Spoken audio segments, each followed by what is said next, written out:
What's up, RotoViz?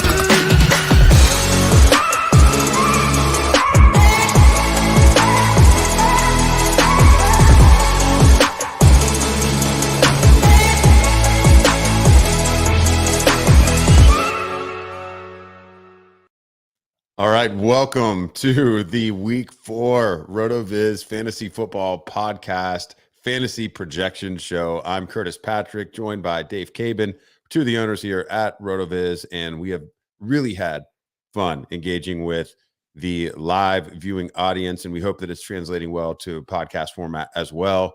Just a reminder, this show is all about Week 4. We're going to go through the game level similarity projections, one of our great week-to-week decision tools that we have on rotoviz.com to look at what our players will do at certain percentile levels. What's the low end look like? What's the average? What's the high end look like for each of these players based off of what similar players did against similar defenses, using data to help drive start-sit decisions, waiver wire decisions, and more. Dave, how are you doing tonight, my friend? Oh, I'm doing great. Just got the first look at the run for this week. As always, you know, I get to be a little selfish, look through, see where some of my guys are coming out, look for them in the top 12s of each position. So that's always a fun exercise. Take a quick look through and make sure that, nothing too weird is going on, and then look for any of the surprises, which is always fun to do. Very excited to get into this week's action. Oh boy. And you're not the only one, man. We've already got the comments starting. Bradley Valesky, what's up, boys? Excited for the show. Hey, we're excited too, man. And we're feeling like a couple Kings tonight. I've actually got a fresh pour here of King's Single Barrel Select whiskey to accompany the episode. This is 143 proof. Wow. So we should have some hot takes by the end of the episode, Dave. Let's share the screen and just remind the viewing public here how to find this data. So go to rotoviz.com. You're going to go to your tools. And this data can all be found in the game level similarity projections. That is an in-season tool. It's called weekly GLSP projections if you are in the tool dropdown. And then if you're on desktop or Mac, in the second level menu bar, it's called weekly GLSP. There you go. You can see it in red here on the screen. And thanks for the description for the listeners, Dave. We'll go ahead and click on that bad boy.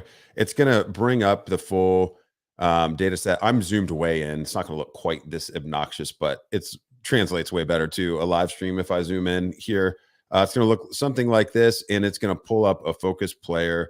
As we've done the last couple of weeks, we're going to go through each position: quarterback, running back, wide receiver, tight end, and highlight some of the guys that stand out with really high ceilings and shockingly low floors.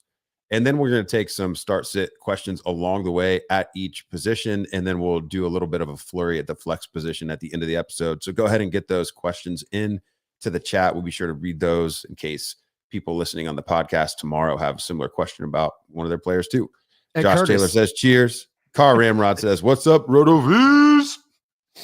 What do you got? I have to call attention to the player that I set as the default quarterback in the tool this week. Oh, who is that, Dave? Oh, it's got to be Jalen Hurts, right? It's Jalen Hurts. We're diving right in, man. Yeah, it's nuts, man. You know, Hurts is really just taking that next step forward. I mean, his average game level similarity projection against the Jags this week, 21.1 fantasy points. His 75th percentile target here, 26.8 PPR. And if you add up his instances in his top 50 sims, Dave, we've got 26% greater than 20 and 32% greater than 52 for a shockingly high 58% of sims above the 20 PPR mark. And you can see the distributions there, Dave. Anything notable about this matchup for you that's driving the Hurts projection? Yeah, well, I mean, I think the first thing that I just want to call it is how nuts it is that in every bucket there, he is increasing. But a lot of this has to do with the fact that you're probably going to get maybe 4 to 6 extra points rushing, even in the average outcome for him there, going over 250, probably with around 2 touchdowns passing. Expects him to be pretty accurate You look at what quarterbacks like Hurts have done against Jacksonville in recent games. This isn't that surprising. And then the streak that Hurts has been on as well is one that's going to get him matched in there with a lot of very high scoring quarterbacks. So, just more of the same for Hurts at this point, which is just a fantasy stud. Yeah, it's kind of interesting looking here at the 2022 strength of schedule. I'm now over on the NFL Stat Explorer Jalen Hurts matchup analysis tab, which gives us everything we need to know about his matchup with the Jacksonville Jaguars this weekend. He's just leaving a wake of destruction behind him. He's affecting the friendliness of these passing defenses. Yep. Yeah. So he is. People are going to be targeting, passing attacks against Detroit, against Washington because of what Hurts did against them in recent weeks. So, that's always interesting to check on. But one thing that I like to do after I take a look at the GLSP, the projections for a player, especially for these really high-end guys, to figure out, hey, is this an all-in DFS situation on this player? Just look at who the specific guys were in the 5 most recent matchups. Now, we do have 3 weeks worth of data, so more of the data in the last 5 analysis is from 2022 than 2021, which I think is important. And you can see, what the Jaguars have allowed. 313 passing yards to Carson Wentz, 195 to Matt Ryan, and 297 to Justin Herbert. We have 30.85 PPR. We had just an atrocious showing by Matt Ryan of less than 4 fantasy points, driven by all those interceptions that occurred in that snoozer of a game in week 2. And then Herbert with a pretty pedestrian performance for, by his standards anyway, of course, playing through the rib injury. Looking into how those points have been scored against that defense, I think is also an interesting exercise. And you can find this in the breakdown in the NFL Stat Explorer as well for any player that you want to pull up. And you can see it all heat mapped out here. I like to scroll over and just see what's happened, when a good rushing quarterback has played. The last time that they faced, a quarterback with wheels was late in 2021. Zach Wilson put up 91 rushing yards and a rushing touchdown on this defense. Of course, we've had some personnel changes, but I do always find it interesting when we're looking at a Konami code, quarterback, what have other similar players done against those defenses? Yeah, definitely. So, that's what the outlook for Hurts is like. It looks like we've already got a question coming in here, Curtis, about trusting Wentz after last week. I think this looks like a good one to get to here. So if we take a step back, not even looking at this week's GLSP, and the question is, would you trust Carson Wentz after last week? Need a quarterback in a guillotine, and the waiver is Garoppolo, Matt Ryan, Tannehill, Winston. Yeah, I think I would trust Wentz. I think you're probably still looking at the quarterback that has the highest upside. These are all guys that are going to have games here and there where they fall flat. I don't think Garoppolo did anything to inspire confidence after last game. And if we actually go in and look at the quarterbacks this week, you do see Garoppolo a couple steps ahead of Wentz. But I think with the body of work that we've seen so far, there's more reason to be interested in going at Wentz. He and Garoppolo project fairly similarly. Curtis, do you see this any different?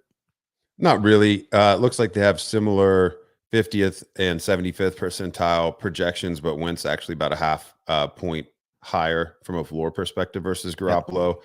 And then just looking at the sample, I tend to agree with that. When Wentz has been good, he's been really good.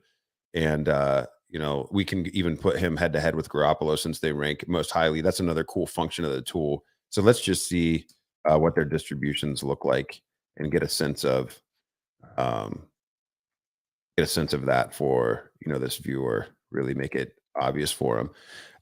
So the distribution here with Garoppolo, 10% of the 50 closest players against those types of defenses did score fewer than 10 PPR, whereas only 3% of Carson Wentz's sample scored fewer than 10 PPR. So those kind of disaster weeks, about 3 times the number of instances for Jimmy G. Right. To me, in a guillotine type situation, that would be enough to put me on Wentz.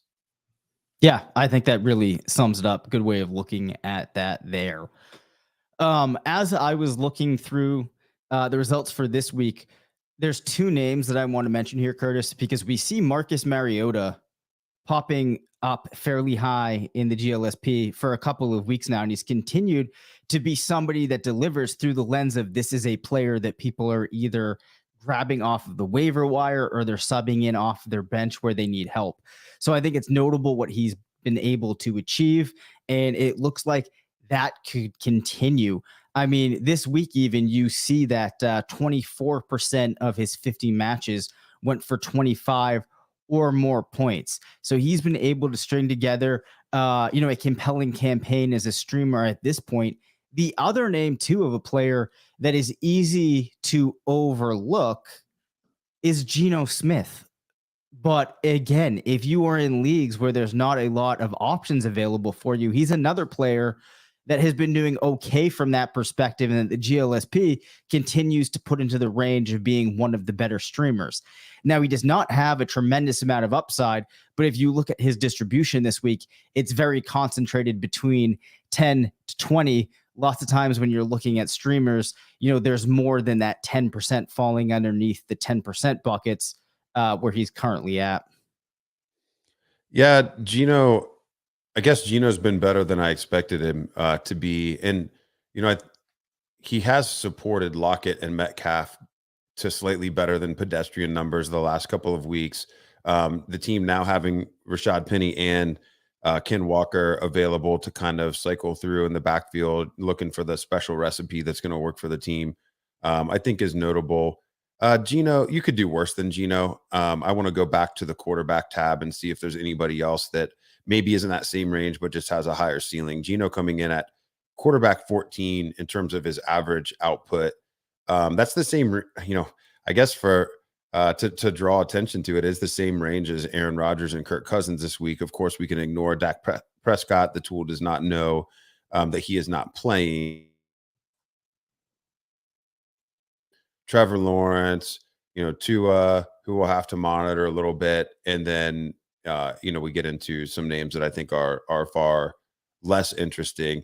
I think I would be pretty interested in Trevor Lawrence with that game potentially being a shootout against Philly. Now, Philly's defense has been a little stingy, but I mean, Lawrence is pacing for 38 passing touchdowns this season. And if they do get into a trailing script, I think that he can get his way there in garbage time, if not even in just keeping the game close. I mean, obviously they had a great showing against LAC in week 3, Dave. So Trevor Lawrence, if you've got him on your roster, you're not considering getting cute and starting Geno over him just because the tool has Geno above him.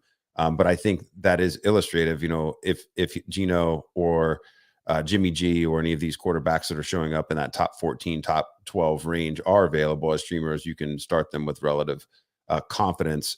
Yeah, Don Crypto says Lawrence looking legit. He really does, man. Absolutely. In stark contrast to Justin Fields, Lawrence actually is making the improvement in year 2 with a different coaching staff that seems to know what's happening. Fun fact, behind the scenes, how the sausage is made. Yesterday, I sent Dave a note. Hey, where's Justin Fields in the GLSP at? Dave, tell him what you told me, because this is I think highly indicative of what's happening in Chicago this year. Yeah. So the way we have the way things are set up, you only want to include quarterbacks that have a certain level of passing attempts per game, so that you don't have players getting matched with quarterbacks that aren't starters generally. Well, one thing that we weren't anticipating while putting that together is you would have started like Justin Fields that's throwing about 4 passes a game. So he was actually getting filtered out of the tool. So I'm going to have to manually add him back in this week. Yes, he does not qualify as a quarterback. That is correct. Yeah, Joe, he doesn't. I mean, we're basically looking at him. I mean, he's like Mohamed Sanu. He's getting a passing attempt or 2 per game. That's how we're looking at Fields right now. Last call for QB start sits. I'm going to give you guys about 30 seconds as I kind of peruse these QB2s. If you've got any head-to-head quarterback dilemmas on a team where maybe you don't have an elite guy, put them in here. We'll display their distributions on the screen here and try to answer your question for you. Some notables that are scoring pretty low in the app this week, Dave. Kyler Murray, a low-end QB2, borderline QB3. in the tool this week. He's down there with Jacoby Brissett. There's not a lot of love for Tom Brady or Ryan Tannehill in the app either this week. So those are some situations where, if you do have another quarterback at your disposal, maybe you do consider, getting cute. These are very low floor, low ceiling situations. Actually, at the 75th percentile, both Kyler and Tom Brady under 20 points in the ceiling area of their distributions, and down under 12 points with their floor. So not a lot of love there. Joe says, does DJ Moore qualify as a wide receiver? More on Moore here in a minute. I think we can move on to running back. Not many start sit questions here at the quarterback position. Dave, why don't you take us through the high end of the running backs, and then we can take some questions on this position as well. Yeah, definitely. So the first player that we see this week, Naji Harris, looking like one of the best running back plays of the week, which I think would be great for people that invested heavily into Harris this year. He has a distribution that centers between 10 and 15. Not surprising for running backs. That's pretty common. 10% of his matches went more than 25 points. Also had 18% going between 20 or 15 to 20. So you're looking at a performance against the Jets with around maybe 78 yards, 0.4 rushing touchdowns, maybe around 3 receptions, another 20 yards as a receiver. Behind him, you have Leonard Fournette scoring highly. James Conner, of course, there's still some questions about what his health would look like. A name that you might not be expecting, Devin Singletary, very high this week. As I was mentioning to Curtis before we started recording, Singletary has scored well a couple weeks running, put in a solid performance with a touchdown last week. Then you see David Montgomery scoring high. I think that you can read into that Herbert should be viewed as a player that should have a very nice week. Other names that might be interesting to see, you have James Robinson in the top 6. Then you got your guys like Henry, McCaffrey, Eckler, Taylor's in there. And Rashad Penny, Curtis, your boy, scoring very highly. And I want to take a quick look. So actually, why don't you on the screen pop over to the NFL player stat explorer as Henry the cat messes up my camera here. You want to dial in on Penny? Is that who you want to focus on? Okay, yeah. So we're back. If you're joining us late, we are now hopping over to the RotoViz NFL Stat Explorer, where you can see everything about a player's matchup. We've got the strength of schedule from a fantasy perspective. We've got this week's matchup loaded in here for Seattle. We can see that they're 4.5 point road dogs to Detroit. You can see what Penny has done in games like this using our Game Splits app. We actually have some feeder graphs in here that show performance based on Vegas point spread and game total analysis, and you can actually adjust that by however many recent games you want to. I think for Penny being available so infrequently, let's just set it to his last 17 games instead of his last 32, and you can see right on the fly how that changes the plots. Going down and seeing what recent backs have done against Detroit, Dave, to your point, this has been a pretty interesting defense to target for fantasy purposes all season long. In terms of PPR surrendered to the position, no opposing squad has finished worse than 8th in running back PPR points scored against the Detroit Lions in a given week this season. 5th, 7th, and 8th are the weekly ranks for the position opposing squads. And then from an expected points perspective, in 2 of the 3 weeks, we had top 5 expected points at that position against the defense, the outlier being Minnesota. Of course, they outperformed due to touchdowns in week 3, and they still ended up getting there. Fantasy points expectation across the past 5 weeks dating back to 2021, Detroit has been the weakest defense for fantasy purposes in terms of allowing efficiency to the running back position. Some blow up weeks sprinkled in here too. Penny, Dave, I think this is what you're looking at. Yep. Week 17, the hero week at the end of the fantasy season. Last year, Rashad Penny goes 25 carries, 170 rushing yards, 2 rushing touchdowns, and a pair of receptions for 15 receiving yards. That's the beauty of this tool. Yeah, for sure. So, I mean, I think it's easy to understand why Penny would be scoring highly in the GLSP this week. Oh my God, Henry the cat is now pressing. DJ Henry. Yeah, he's now hitting the sound effects. Oh my God, this cat. All right. I think that could be a segment. I could just be Henry chooses the sound effect. Man. All right. So other places. Oh, go ahead, Curtis. Yeah, I wanted to zoom in on Naji here a little bit because, he's been pretty disappointing, year to date. And so just kind of seeing what's behind in terms of recent analysis anyway, maybe what's behind, and driving some of this for him. The Jets in each of the last 2 weeks, they face Cleveland and they face Cincinnati. So you've got the Chubb Hunt combination and you've got the Mixon Pirine combination, which actually was pretty productive against the Jets defense last week. And, first in PPR surrendered, 12th in PPR surrendered over the last 2 weeks. And, it's a little bit misleading. This is where the people level analysis layer comes in week 1 against Baltimore.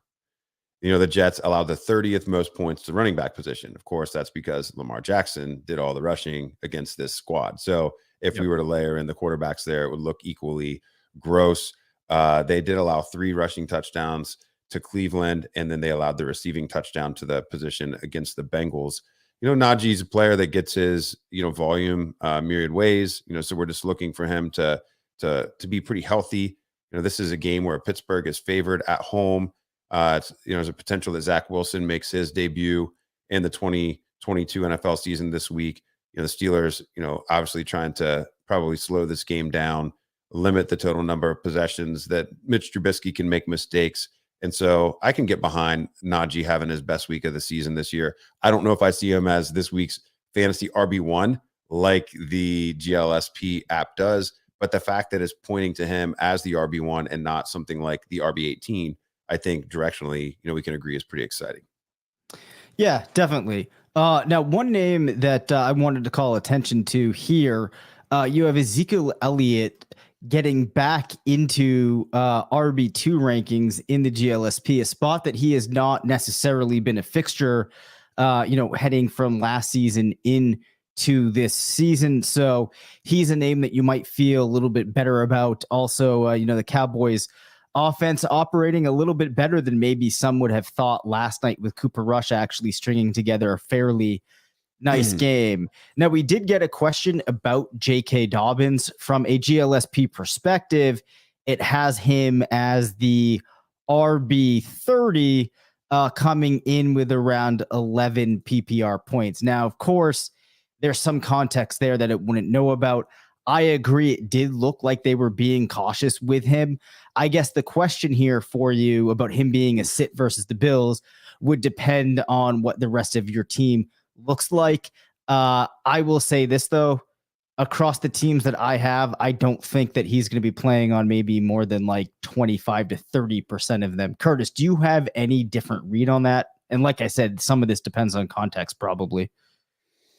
No, I don't. And I switched over here to the NFL Stat Explorer to see what's been happening specifically this season. I mean, the Bills have been a death knell for opposing running backs. They've been boat racing most teams that they've played, and opposing offenses have been forced into a passing game script against them pretty early, and that passing has not typically been in the form of checkdowns to running backs. Now, you could argue that that's a function of scheme for the teams that they've played. With Los Angeles, checking down to Henderson when you can check down to Cooper Kupp and get all of that yak, that makes sense. Tennessee obviously doesn't have a history of throwing to Derrick Henry, and with Miami, they were really forcing, the ball deep and trying to, play very aggressive against Buffalo rather than checking down to Edmonds. So do I think that the Ravens are going to be the team to break that streak based off of how Lamar Jackson plays? Definitely not.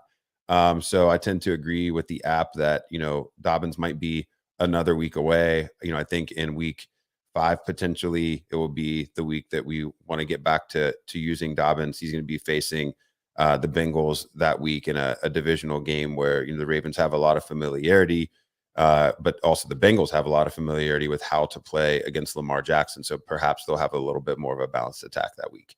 Good question from Carl Ramrod there. We've also got a question about Joe Mixon this week and rest of season. Josh traded Khalil Herbert and Melvin Gordon for him in PPR redraft. Oh man, I love that trade. I love that trade, man. This is exactly how to win your redraft league. Okay. So Mixon gets rested a little bit. I love it, man. I love it. Mixon gets rested a little bit toward the end of the game in week 3. So we see, Pirine Vulture, the receiving touchdown.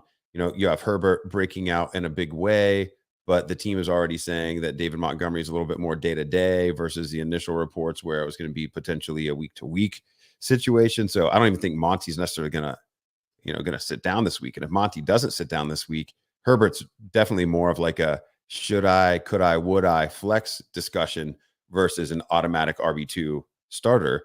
And Melvin Gordon's basically unplayable right now. The Broncos offense sucks, and he has a far less valuable role in terms of upside versus Javonte Williams. He is getting a little bit of the receiving work there, but it just hasn't been enough to string together productive fantasy performances. Mixon, I still think, is a very easy RB1 rest of season. I expect him to finish as a mid RB1. That's how I drafted him before the year. I haven't seen anything that would lead me to believe that he won't finish that way by the end of the season. And if he stays healthy, based off of the opportunities given in that offense, he's probably going to be in that like top 5 overall running back situation, to be honest, Dave. Yeah, GLSP really likes him this week. And I think even just, not going micro here and thinking about this week, I think in general, even if that trade for whatever reason, and I think it will, doesn't work out for you, I still think that's a great example of the type of trade that you make in a redraft league that has a huge impact on your team and really positions it to go throughout the entire course of the season and come away with a championship. Yeah, Mixon also, I'm just going over here, showing some of the other ways that you can analyze that question. When you think about rest of the season, it's not like he's got, a schedule in the near term or toward the end of the year that would be, problematic. See the Los Angeles Rams with the absolute gauntlet of fantasy defenses that they have to play against for the running back position rest of season. But, Cincinnati's not in a situation like that at all. I mean, Mixon's the clear one. It's not even a committee. Pirine's purely a change of pace guy. Chris Evans hasn't really knocked out any sort of dependable role. And Cincinnati's got a very average remaining strength of schedule. They just have a couple tough matchups sprinkled in here or there, most notably Tampa Bay toward probably the wild card round of your fantasy playoffs. But even then, Mixon's just not a player that you're ever going to sit with the role that he has in the Cincinnati offense and their ability to blow up, any given week. A couple other comments about running backs before we start getting over to the wide receiver position. Joe says Eckler is Portuguese for regrets. Interesting. Yeah. The team is trying to excuse away his poor performances as well. That was an interesting press conference to watch. Joe also says, any thoughts on the future of the KC running back situation? Will it always be muddled? Can Rojo be the guy? I'll let you field this one first, Dave. I think that it's always going to be muddled to a certain degree. And maybe this is a hill that I've been on too long, but I'm sticking on it, that I think that Clyde Edwards a layer. And at this point, I think he's outplaying what you'd expect from him for the whole season. But I think that he remains the most interesting player there because I think that he's going to get the crack and continue to get the crack at the most interesting opportunities. So as I'm looking at it, I still think it's him followed by McKinnon.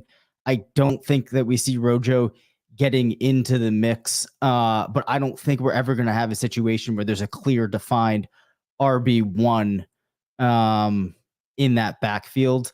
But again, I think I give that lean to CEH. Yeah, that's kind of how I'm seeing it too. I'm over here looking at the player usage app and just looking at the trends from a market share and a snap share perspective. You can see here, CEH has maintained opportunity market share at the position. He's very clearly the RB1 in that backfield with McKinnon very clearly the number 2. Possibly the team would opt to go with a hot hand if one of them had a blow up week. I think that the main thing that I would take away from the Kansas City backfield is that with the lack of emergence of a true target, like a dependable wide receiver target, and Travis Kelce looking like the only, bankable passing game asset, perhaps they will lean on the backfield a little bit more in the passing game moving forward. And that would potentially be exciting for both of them. I could see, if the team starts targeting the backs 10 to 12 times a game or something like that and using them creatively, perhaps both of them could be startable from a weekly perspective. And then you can look here at the weekly snap percentage graphs and just see what's happening there. Both McKinnon and Edwards-Helaire sharing about equal snaps, but, Edwards-Helaire having the more opportunistic role there. Josh, he's also he ranks 13th in expected points per game. Yeah. Too. What are you going to do? Yeah. What are you going to do? So, I mean, that's hard to scoff at. Yeah. I'll flip over here to the NFL Stat Explorer just for one last look at CEH. And then we've got another question. This is going to be our last call for running back questions. So if you have any head-to-heads that you want us to take a look at that are specifically running back versus running back, drop those in the chat. Appreciate all these questions. Let's look at CEH and what he's been doing. Year to date, he's 8th in yards per carry, 36 in total opportunities because he's 40th in rushing attempts, but he is 14th in targets at the running back position, 2nd in receiving yards at the running back position. I would not have thought that. And 4th in total TDs. He's actually he's RB3 from a PPR perspective, but that's really more of a symptom of running back being way grosser than anyone hoped it would be this year. The 53 PPR is nothing certainly to write home about. But I think, let's look at this. We're in the weekly stat explorer. We've got 22, 15, 14 PPR. Those are the weekly, point outputs for CEH. That's nothing to scoff at. Oh, it definitely isn't. So, yes. Like I said, I'm not sure that this continues going as glowingly this season as it does for him. But when I'm looking at that backfield, he's the player I'm most interested in. Yeah, for sure. Okay, looks like no other questions. Running back versus running back. So let's go back over to the wide receiver position. And the headliner, as always, is Cooper Kupp, but he looks really juicy this week, Dave. Okay, this is unprecedented. So those of you that are viewing this in video format might be able to see this. Those of you at home won't. But 47% of his matches, Cooper Kupp that is, went for more than 25 points. This is so unprecedented that when I set the y-axis on this graph, I thought that 40% would have me covered because I would never see a player going over that. That is not the case. Nearly half of Cooper Kupp's matches this week went for more than 25 points. His 75th percentile match, Curtis, was at 31.6. This is setting up for Cooper Kupp to have the monster of all monsters against the 49ers this weekend. Yeah, so we're not going to sit him for Mac Hollins or Devonte Smith. Devonte Smith after week 3. Cooper Kupp's going to be just fine. This is what's equally nuts to me about this distribution. As impressive as it is that nearly 50% of his matches, scored greater than 25 points. 0 of his matches scored fewer than 10 PPR. That's, to me, that is so impressive. Like in that top 50, there's not even any situations where, player, played a couple snaps and registered a game played and then didn't finish the game and scored 0 points. Like we don't even have anything like that. Like these are just automatic set your clock to it producers showing up in his 50 matches. It's, really, really cool. Let's go to the all players view here and see who else is showing up. A lot of, familiar faces, but, it might be surprising to see Michael Thomas sneaking in there as a mid to low end wide receiver 1, Russell Gage at wide receiver 11 this week, Drake London, the rookie, and Garrett Wilson, another rookie at wide receiver 12 and 13. There's enough in the sample here to start getting excited about that's 2 weeks running for them. Going to do. Yeah, it's crazy. 2 weeks running for both of them That is nuts. And that is the type of thing, as we talked about last week, that really points towards a lot of continued success for these guys looking forward. Yeah. I mean, just to get into the dynasty angle of this a little bit, you couldn't be more excited after drafting Drake London or Garrett Wilson in 2022. I mean, especially Wilson. I mean, London, I don't know if it's fair to say he was the consensus 102, but he was certainly a consensus, top 3 guy. Wilson was going, kind of anywhere from 103 even down to like, 106, 107. And man, if you went that direction, you're really excited. Could we see a little bit of a change in tendency in that offense with the conversion from Joe Flacco over to Zach Wilson? I think we could. So we'll have to monitor that. But talent, and Garrett Wilson certainly looks apart. So I'm not going to be freaking out from a dynasty perspective if it takes him a couple weeks to get going with Zach Wilson. Amari Cooper rounding out the top 15. Man, he really was pretty exciting in week 3 with Brissett, on that short Thursday night, that short week, the Thursday night game that feels like it was already a month ago against Pittsburgh. Cleveland starting to really dial in the passing attack. In some ways, a little bit similar to Seattle, where it's really focused on just, 2 primary guys. Even though Brissett is not a player you're probably excited about for fantasy, it's looking like he might be able to support Amari Cooper plus one other receiver in a given week. Sometimes that might be Kareem Hunt. Sometimes it might be David Njoku. Sometimes it might be Donovan Peoples-Jones, or later this season, it might be David Bell. But Cooper really was featured, and he actually looked awesome. He looked healthy.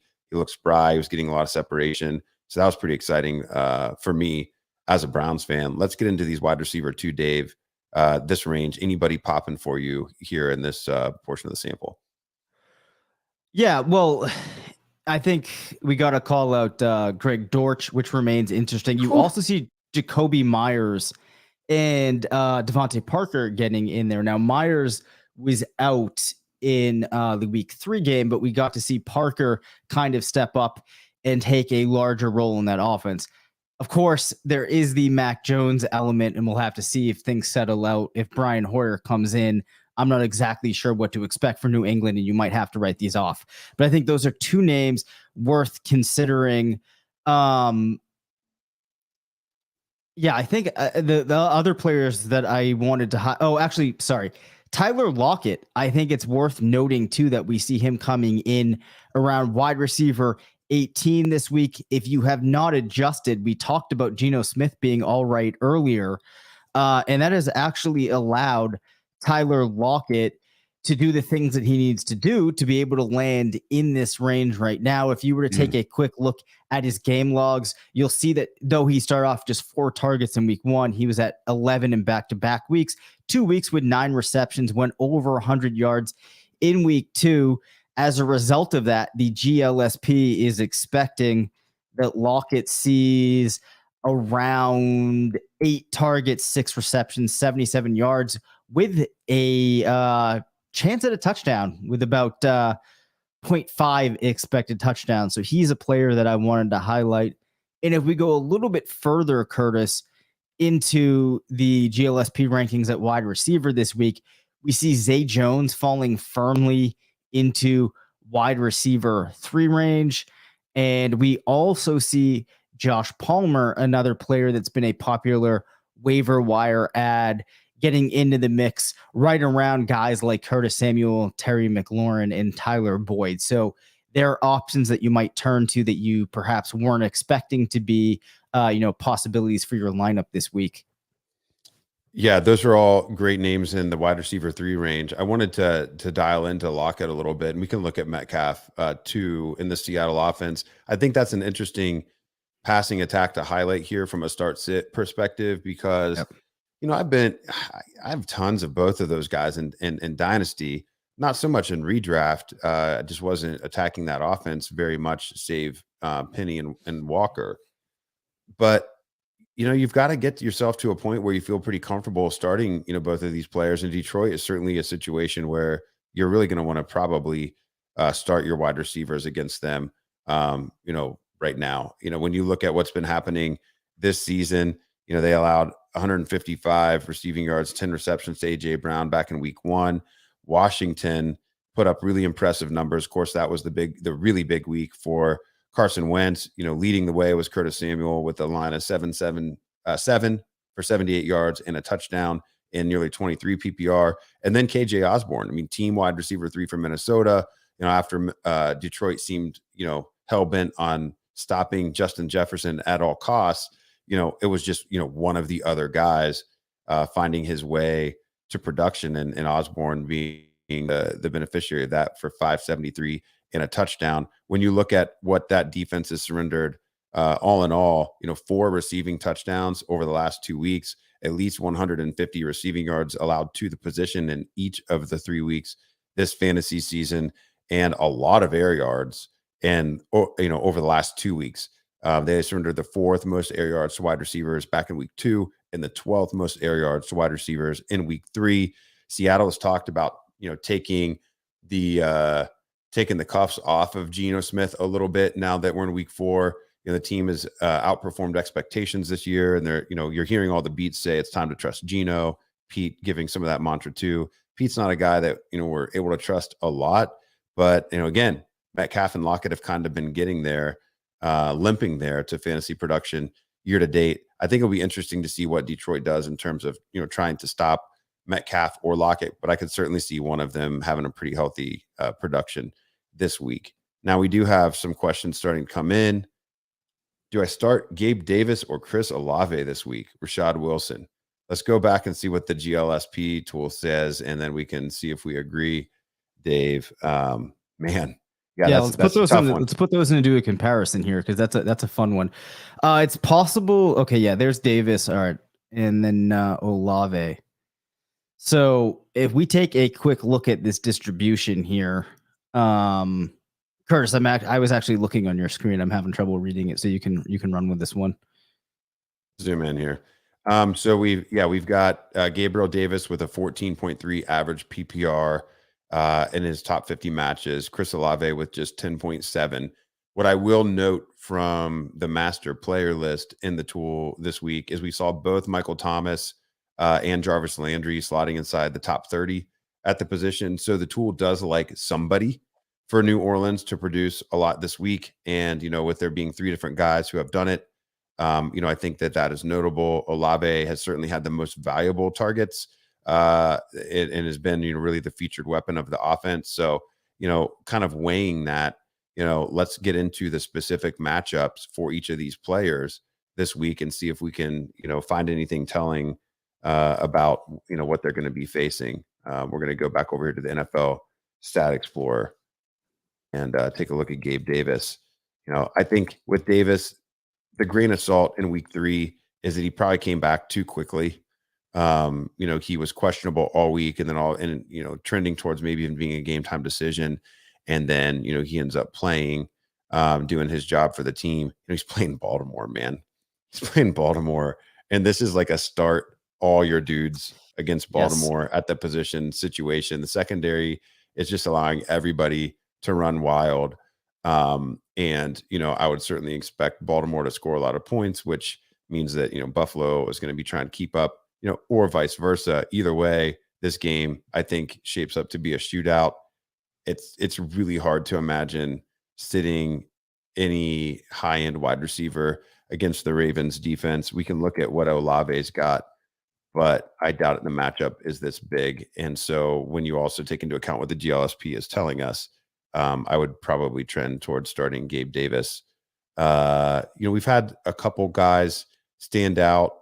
No real big earth-shattering performances against Minnesota so far this year. You had Dobbs pacing the Packers versus this defense in week 1 just for 8.8 PPR, leading the team. And then each of the last 2 weeks, opposing offenses have had a wide receiver get to the 15 to 16 PPR range, but no real blow-up performances. And the Vikings have only allowed 1 receiving touchdown to the position this year, even though it's also a defense that's, allowing a lot of receiving yards and a lot of receptions. The fact that we haven't seen those receiving touchdowns or those blow-ups, and the fact that this game has a lower total, that's all stuff that, directionally puts me onto Davis. Do you agree, Dave? Yeah, 100%. I think that obviously the matchup reasons you outlined But even if I remove GLSP, everything from there, I think with what we've seen from Olave, yeah, it's been great at this point. Air yards are looking good. Looks like it could be a good situation for him there. I still think that Gabe Davis, the touchdown scoring ability that's going to be there for him on a week-to-week basis, blow up spots for the Bills. I'm going with him until we start to see something that changes him, that changes the picture in a meaningful way. All right, Stephen Drake says, would you pick up Romeo Dobbs and drop Jahan Dotson or Josh Palmer? Yeah, so let's just rank the three. Let's just rank the three. All right, you want me to rank them first? Yeah. So I'm probably going to go in a fashion here that people don't want to hear, and that's going to be the less popular opinion. I think I would go Dotson, Dobbs, then Palmer. Yeah, I'm probably the same. Okay. And that's just coming down to, overall talent level, because I don't think there's a clear winner from an opportunity perspective in Dotson versus Dobbs. The Commanders, I think, will ultimately pass the ball more between now and the end of the season than the Packers will. Dave and I are both famous Allen Lazard apologists, and I think that he is going to be the wide receiver to own for the balance of the season in Green Bay, although it could, end up in a situation where Dobbs is the, either the clear-cut wide receiver 2 or maybe the 1B to Lazard's 1A. Dotson's already shown that he can keep up with Terry McLaurin, and while we're going to have to cycle through some of those weeks with McLaurin and Curtis Samuel kind of complicating things, I think more often than not, each one of these guys is going to be seeing, 5, 6, 7 targets week to week. And if Lazard does emerge in Green Bay as kind of the true commander of red zone, green zone scoring opportunities, which at that 6'5" size and the rapport with Rodgers, I think those are just a couple of things that would break ties for me. You really can't go wrong. I'm not going to, kick you to the curb or anything, Steven, if you want to prioritize Dobbs over Dotson. I would definitely prioritize Dobbs over Palmer. So if that makes it clear. So it would be a pretty clear 1, 2, 3 for me, in the same order that Dave mentioned. And Carl Ramrod disagreeing with us, well, maybe he's agreeing. He says Dobbs over Palmer for sure, not really offering his opinion on Dobbs versus Dotson. A couple other wide receiver dilemmas here, Dave. Donk Crypto. And that's a great picture there of the bear, bedazzled bear here. So we've got Devonte Smith or Jerry Jeudy in the flex PPR. Yeah, I think that my gut instinct would be probably I'd want to go with Smith. We will look at Smith versus Jeudy, and it looks pretty definitive. You see a lot more of Smith in the distribution buckets once you get beyond 10 points than you do see Jerry Jeudy. So better floor, better ceiling. And I think that, that aligns with what my intuition would have been and kind of the expectations I would have. So I would go Smith here unless you see differently, Curtis. No, it's really clear to me. And you're also, playing the wide receiver 2 in the overall better offense for the overall better quarterback. I mean, honestly, everybody but Cortland Sutton in that Broncos passing attack is a prove it to me first guy. I mean, Jeudy had the big play in week 1, I think it was. It might have been week 2. Yeah, I think it was week 1. He had the long touchdown where he broke away, and beyond that, it's been the Cortland Sutton show. And Russ and that whole offense look pretty broken. I'm going to need a prove it week from Jeudy before I'd consider playing him over somebody of the caliber of Devonte Smith in the context of the Eagles offense. He's been held under 30 yards since. Yeah, that's pretty telling, man. Yep. Chris Genova, he's got a question. Adam Thielen, DJ Moore, and Romeo Dobbs. Which 2 guys would you start? I'm leaning Dobbs and Thielen. So we can do some head-to-heads, and let's go. Let's go a cage match here. So we'll do Adam Thielen versus Romeo Dobbs in the tool first. I think it's going to like Thielen. It likes Thielen by 1.1 in the average of the distribution. Thielen's got a higher ceiling and a higher midpoint and a higher floor. So he's just breaking, all of those ties. Let's see if there's a clear winner between Thielen and DJ Moore. DJ Moore with a really low end projection. I remember you mentioning before the beginning of the show. So to me, this is a start Thielen we'll let the GLSP make the decision on that first one. And then I think we're going to have to cut up DJ Moore versus Romeo Dobbs. Yeah, we can definitely do that. And this one just pains me to have to talk about DJ Moore. I mean, in the same breath as Dobbs. Yeah, it shouldn't be happening. I mean, it shouldn't be happening. Here's the problem. You can kind of see what's happening with DJ Moore just by looking at his distribution this week, where there's absolutely no upside. Only 7% of his matches went for more than 15. And that is what you get when you're playing in an offense that is basically doing everything it can to cap your ceiling, to cap your potential. I'd like to speak better about Moore here. Sure, it's possible. He, puts together a couple more games here, but I think at this point, if I have any type of options that fall into that same range as Moore in what I would have for a week-to-week expectation, I probably have to roll with them. Not many games in the sample here for Dobbs, but there still are players that are putting together games where they're capturing some element of upside. So, unfortunately, we have Joe King here putting in the comments, DJ Moore qualifies as a right tackle, and yeah, he might as well. Whew. I'm gonna start DJ Moore over Dobbs. Okay. I'm going one more week. We're only in week 4. Carolina does have a pretty nice matchup for Moore this week. I was over in the NFL Stat Explorer while you were fumbling around with this dilemma on your end. The matchup with Arizona, Carolina, it's a low game total, just 42.5. Carolina being a home favorite. When I look at the types of players who have gotten their way, to a reasonably respective, kind of middling wide receiver 2 production, everyone even dating back to last season, seems like every offense has been able to get that guy into the, 6 receptions for 60 yards and, 12 to 15, PPR outputs. If we look just at this season versus the Cardinals, and back in week 1, Juju went 679 against the squad. Hunter Renfrow put up 7 for 59. Cooper Kupp 4 for 44 last week, and was all of those players put up at least 12.9 PPR.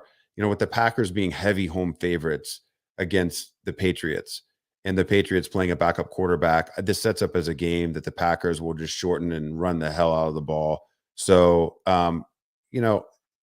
Arizona versus Carolina, to me, that could be a sneaky shootout game. Both teams are gross enough. So that's the other thing. There's a chance that this game just goes off of the rails and DJ Moore is part of the solution to the Panthers' problems. I mean, I hate Baker Mayfield as much as anybody, don't get me wrong, but I'm going to give Moore one more week before I'm starting the likes of Romeo Dobbs over him. Hopefully that is definitive enough for you. I think that was Chris. Yeah, that was Chris Genova. And then Chris snuck in another question. It's running back related, but I'll answer it real quick. Rashad Penny or Michael Carter this week? I'll go Rashad Penny.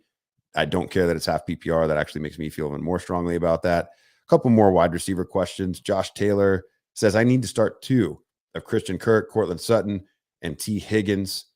Whew. Yeah, that's a good trio there. It's a good trio. Let's do another cage match in the GLSP app and see what it's got to say. Who do you want to pit together first, Dave? We'll do Christian Kirk. Who's his opponent? Yeah, let's do Kirk and Higgins, because this is actually going to be a pretty interesting one once we put them both in here. We'll see. Okay, Kirk comes out victorious. He's got a 16.3 average in his matches versus T. Higgins at 15.1. Kirk also sporting the higher 75th percentile in his sample at 20.7 to T. Higgins 19.8, and Kirk about 0.8 points higher at the floor 25th percentile projection 10.2 versus Higgins 9.4. So he's a pretty clear victor there. Let's see how Higgins then stacks up against Sutton. That's what the rules of the game are. Yeah, and Sutton, it does not love this week. It really does not like him.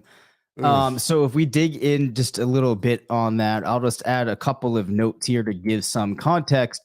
What you're seeing is that players like Sutton, really struggle to find the end zone in their matches, which definitely limits upside. And they're also not able to get targeted with the frequency that they normally would. This was something I wouldn't have expected to really see, but when I start looking through the details, I can see why. So from a GLSP perspective, really, it's not a big fan of Sutton this week. I think that Kirk you need to have in there between Sutton and Higgins. That might be enough that you go with Higgins.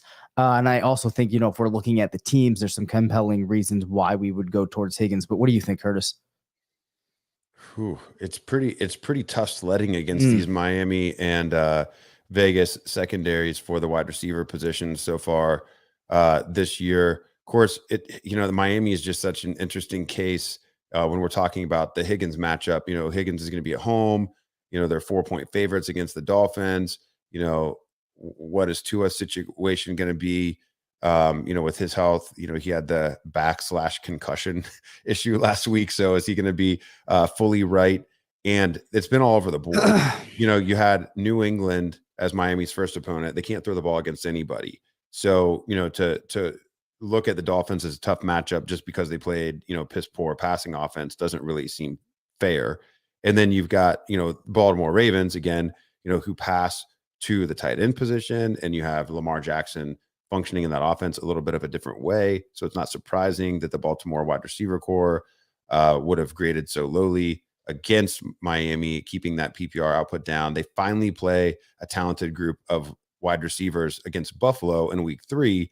And lo and behold, they yield the second most targets to the position, the fourth most receptions to the position in that week, and the 7th most receiving yards to go with a receiving touchdown as well. I think that's going to be a lot more similar to the situation that we'll find for Cincinnati this week, with Cincinnati being able to post, the combination of Jamar Chase, T. Higgins, and Tyler Boyd, certainly much more similar to the Buffalo Bills offense than either the Baltimore Ravens or the Patriots. That's going to be enough to put me on Higgins over Sutton, given that the Bengals offense has looked much healthier than the Broncos. This is a good trio of wide receivers to have. Kind of stinks to have to sit any of them, but when you got to make tough decisions, the data is going to point me towards Higgins here. Yeah, so I think that one in this week at least, you can fairly definitively roll there with Kirk and Higgins. We have any other questions, Curtis, that we need to get to here? We have a couple that are interesting from a flex perspective. I think it'd be good to highlight the value of the GLSP there. We are coming up on an hour for the show, so you can hit Dave and I up on Twitter. We can give you some answers to your start sits there. I'm at C Patrick NFL. He's at Dave Caban F. But we will get to a couple of the flex dilemmas here real quick before we sign off.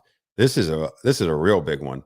Javier did a 3-team trade in a $250 league. It's probably FFPC league.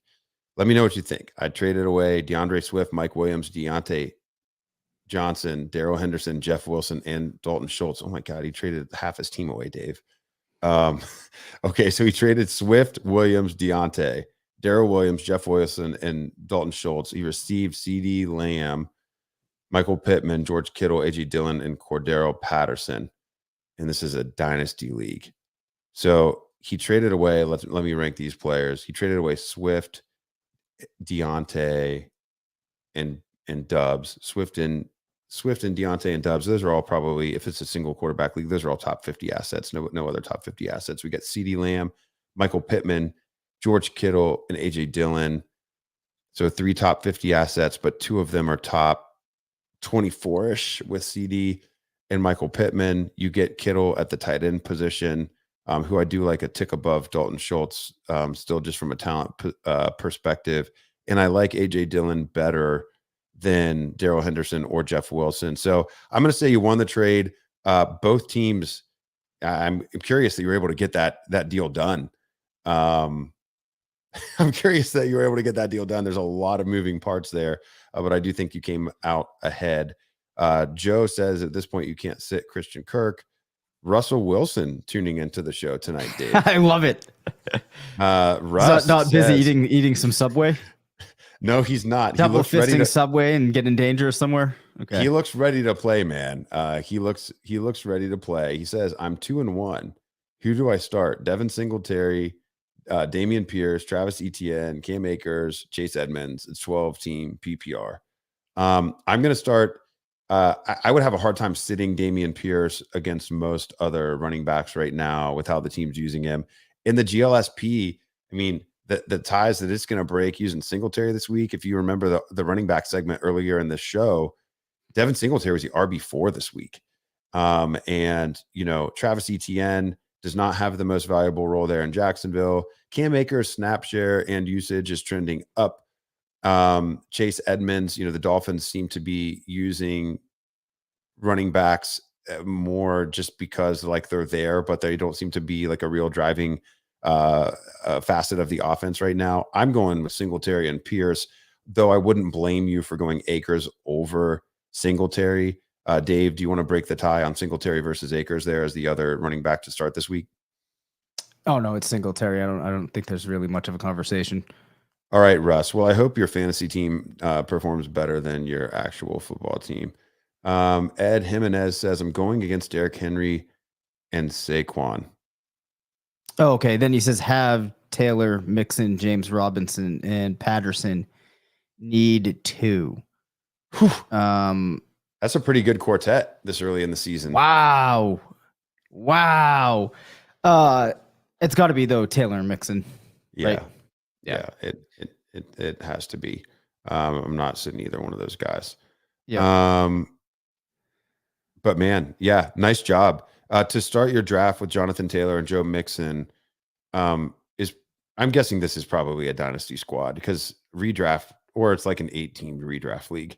It seems odd to be able to stack those two players, but then to come back later, and whether this was dynasty or whether this was redraft, Ed, to have James Robinson and Cordero Patterson as your depth running backs, man, you really, you ran pure there, man. Chase Kimball says, do I trade Antonio Gibson for Dobbins or Miles Sanders? I think I would trade him for J.K. Dobbins. I don't think you would have dreamed of being able to make that trade a month ago. It's, crazy to think how much things have been a roller coaster for him since the Brian Robinson shooting incident occurred. But, Robinson's trending towards being available very soon. We already know the team prefers him to Gibson. And I like Dobbins long-term over Sanders, a couple years younger. I think he's overall more talented. We just need him to get fully healthy. Not going to make Dave answer that. I think he probably agrees with me. I don't see any other urgent questions that have come through. Man, the chat was pretty on fire tonight. Lots of awesome engagement. We appreciate everybody showing up, sticking with us through the show. It's really fun to highlight the value of the GLSP. I use this stuff every single week to make my hard start sit decisions in my $250 FFPC leagues too. Whoever that was, it was Javier, just like you. This is what I'm using to help make those tough decisions. So hopefully you guys see the value. We'll be back for week 5 next Tuesday night. We're going to keep rolling this thing back. We would appreciate if you would subscribe to the RotoViz YouTube channel. Leave us a like and a comment as well if you got some advice from us that you liked and, maybe helped you win your week last week, or you just like the fact that we were, able to engage with you directly. Let us know what you think about the show. And if you're listening and we did something to help you out, we don't ask for reviews on Apple Podcasts often. And that's, my fault. I should be doing that more often. Let us know what you think. We think we're a 5-star show. We'd love to see that rating from you on there, along with some feedback. Let us know if there's something that you like that we are doing or you hate that we were doing, and we're going to take your feedback into consideration. Dave, anything you want to add before we sign off here? No, just good luck to everybody. Always great hanging out with everybody here, answering these questions. And we will be back on Thursday where we take a deeper look into some of these matchups using the new passing game matchup rater tool, which I've been really pleased with how that has been doing in terms of highlighting matchups that are going to be very difficult or very easy. What's up, RotoViz?